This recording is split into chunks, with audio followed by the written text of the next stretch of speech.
Hello guys, this is Akshar treks. So finally B6 అయితే తీసుకున్నాం అనమాట. సో తీసుకొని కూడా 1 వీక్ అవుతుంది. ఆయన కూడా ఏం ప్లాన్ అయితే తీయలేదు అనే టైంలో మా మమ్మీ అయితే తిరుపతికి వెళ్దామని అయితే డిసైడ్ అయిపోయింది. ఇంకెందుకు లేట్ అని నేను మా అన్న ముందు రోజే మన కార్కి అయితే ఛార్జింగ్ అయితే పెట్టేసినాం అనమాట. సో మీరు కూడా చూసుకోవచ్చు, ఛార్జింగ్ అయితే ఫుల్ అయిపోయింది. సో నెక్స్ట్ డే రెడీ అయ్యి కార్కి అయితే మంచిగా పూజ చేసేసినాం అనమాట. చేసేసినాక స్టార్ట్ అయిపోయినాం. ఇంటి దగ్గర అయితే రేంజ్ చూసుకోవచ్చు, 558 కిలోమీటర్స్ ఉందన్నమాట. ఇది AC వల్ల డ్రాప్ అయింది. సో మన ఫస్ట్ స్టాప్ వచ్చేసి కడప అనమాట, which is 356 kilometres from here. So అక్కడైతే వోల్ట్రాన్ ఛార్జింగ్ స్టేషన్ అయితే ఉందన్నమాట. సో అక్కడ ఒక 2 hours ఛార్జింగ్ పెట్టేసినాం అనుకో, మన కార్ అయితే ఫుల్ ఛార్జ్ అయిపోతుంది.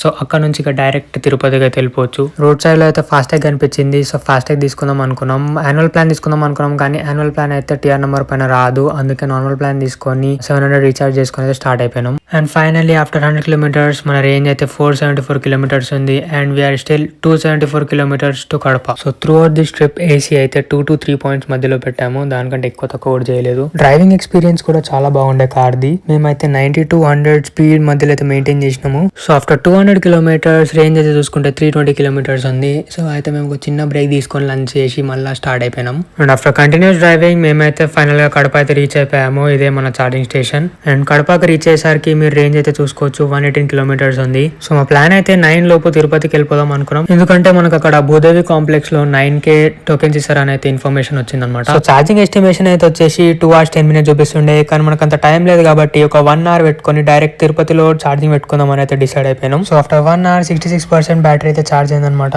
సో ఇంకెక్కడ ఆకుండా డైరెక్ట్ తిరుపతి అయితే రీచ్ అయిపోయాము. అక్కడ నుంచి భూదేవి కాంప్లెక్స్ పోతే మాకైతే బ్యాడ్ న్యూస్ అయితే వచ్చింది. అదేంటంటే ఆల్రెడీ ఆఫ్టర్నూన్ టోకెన్స్ ఇచ్చేసినారంట, మమ్మల్ని అయితే రేపు ఆఫ్టర్నూన్ రమ్మన్నారు. ఇక మేము ఏం చేసామని అక్కడ టిఫిన్ అయితే చేసేసి డైరెక్ట్ రూమ్ తీసుకుందాం అని అయితే డిసైడ్ అయిపోయినాం. సో రూమ్ దగ్గరనే వోల్ట్రాన్ ఛార్జింగ్ స్టేషన్ అయితే ఉండే, అక్కడ ఛార్జింగ్ పెట్టేసినాం అనమాట. ఇక ఒక ఫుల్ ఛార్జ్ చేసుకుంటే డైరెక్ట్ కడపలో పెట్టుకుందాం అని అయితే డిసైడ్ అయినాం. ఆఫ్టర్ 2 hours ఛార్జింగ్ అయితే ఫుల్ అయిపోయింది అనమాట. మీరు కూడా చూసుకోవచ్చు 100% అయింది. సో ఈ వ్లాగ్ మొత్తంలో మన B6 ఎక్స్పెన్సెస్ చూసుకుంటే ఇంటి దగ్గర అయితే మనకి 1 కిలోమీటర్ కి 1 రూపీ పడుతుంది కాబట్టి 600 రూపీస్ అయితే ఛార్జ్ అయింది. సో కడపలో మనకి ఫాస్ట్ ఛార్జర్ ఉంది కాబట్టి మనకు కిలోమీటర్ కి 3.5 రూపీస్ పడుతుంది కాబట్టి ఒక 700 రూపీస్ అయితే ఛార్జ్ అయింది. అండ్ తిరుపతిలో కూడా ఫాస్ట్ ఛార్జర్ కాబట్టి మనకి ఒక 1500 రూపీస్ అయితే ఛార్జ్ అయింది అనమాట. So this was today's vlog. So part వచ్చేసి నేను నెక్స్ట్ వీడియోలో పెడతాను అనమాట.